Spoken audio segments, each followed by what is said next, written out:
Hi guys. Yeah, I'm just trying to make this like not too long. I just got some thoughts that I was just filtering through, and I just thought I'd just share them. So I've been doing a little spring equinox type detox cleanse type thing, like really digging deep into shadow work and all that type of thing.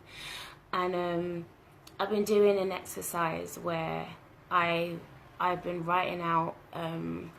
So I wrote out all of my painful experiences, and so essentially the whole kind of topic of it is like exploring what is love. Because there's kind of two ways. Like there's the love that you grow up and that you'll grow up with and that you're exposed to. A lot of us kind of grew up with being exposed to the love language of acts of service. Like if you do this, then it shows that you're being obedient. It shows that you're being a good child. And hi sis, how you doing? I haven't seen you in a while. But yeah, you kind of show that you're being a good child by doing good things and doing good deeds and all that type of stuff. And like I just realized that a lot of our foundations of what we've grown up with on love, like, it's very distorted. So when we get into older life and we start to love, it all gets again distorted because our foundations are completely messed up. We haven't really had like a big kind of exploration of what healthy love is. So yeah, I was listing out my most painful experiences, and then I was trying to figure out an emotion that connected to it.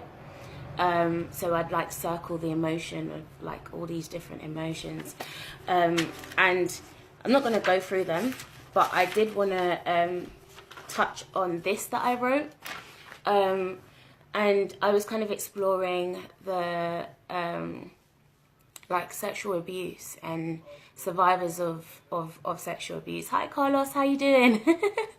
Yeah, I've been kind of exploring like survivors of sexual abuse, and a lot of the common experiences that we go through is that when you have been abused, you end up struggling with power struggles, and you go through this whole thing of freezing.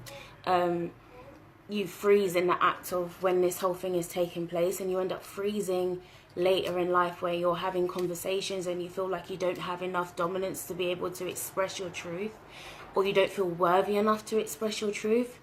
And I was trying to explore this and just kind of explain why, for myself. It doesn't have to be for anyone else, but this is something that I kind of wrote as my kind of like conclusion thing.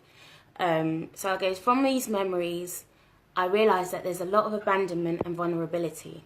I always freeze. Why? And then I said, I freeze because I don't feel worthy of my own space.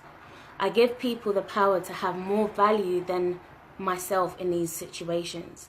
I instantly assume the victim position. This is important. I assume the victim position. So why do you assume a victim position? Because pain is attractive, and you can easily manipulate situations to make you feel as if you have the entitlement to some sort of attention. Your experience egotistically and subconsciously places you in a place of superiority, as if your pain is what has added value to your life. Mm-hmm. Who are you without your pain? Our pain can make us egotistical.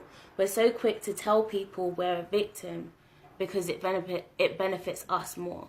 So what I was saying, I'm going to kind of break down what I'm kind of talking about here. So it's freezing. You assume the victim position. Like, victim, it's easy to be a victim in a situation, and we don't realize that, like, a lot of the situations that we get into, you've attracted yourself because of your stance. You don't have a solid kind of stance within yourself to be able to be like, no, I actually you know, like I'm not going to be a victim. Like it's harder to be like, okay, I'm not going to be a victim than to be like, okay, I'm actually a victim. Like it's so easy to get in those situations. And then I was saying like pain is attractive, like because we get so comfortable with being in our pain. Like pain, like it's easy to just moan. It's easy to, you know, wallow in our despair and act like woe is me. Like I'm my life is worse than everyone else right now, you know. And it's like it's breaking these thought patterns. Like these are mentalities that can be very toxic and keep you stuck in these little cycles.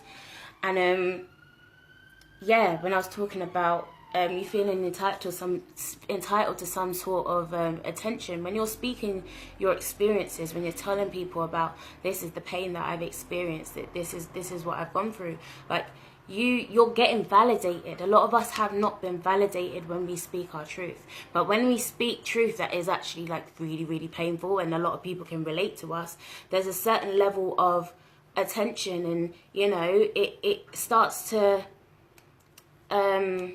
it just fires you up. And it's like that, even though it can seem harmless, because really you're not trying to hurt anyone, it's still manipulation. And it's just showing how like you can be manipulative in so many little simple ways.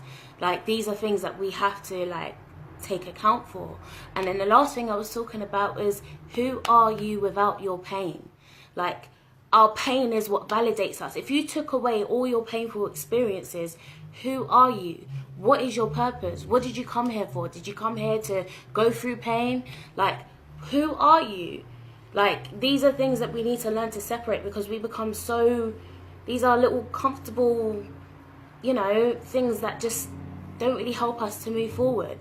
So, yeah, I was just saying all of that to just say, like, this is just the time when we just really need to start getting down and doing the work, because we're so good at being able to project online, like, how, you know, everyone wants to show a perfect perception of themselves.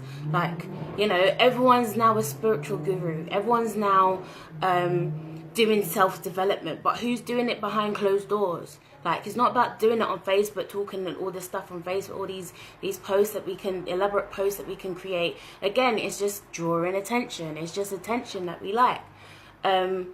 So, like, it's really, that's something that's really been grinding my gears recently, because it's like, yeah, everyone wants to talk the talk, but no one wants to actually do the work. Like, how many spiritual workers are out there?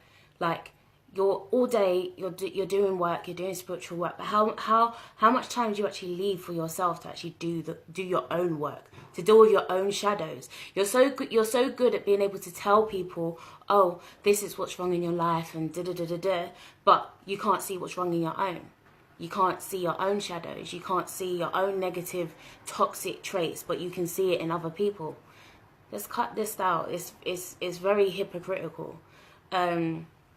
So, yeah, this was just me kind of just expressing my short little thoughts. And yeah, like, if you resonate with this, like, comment below, keep the conversation going. But yeah, I'm just going to sign out. So, yeah.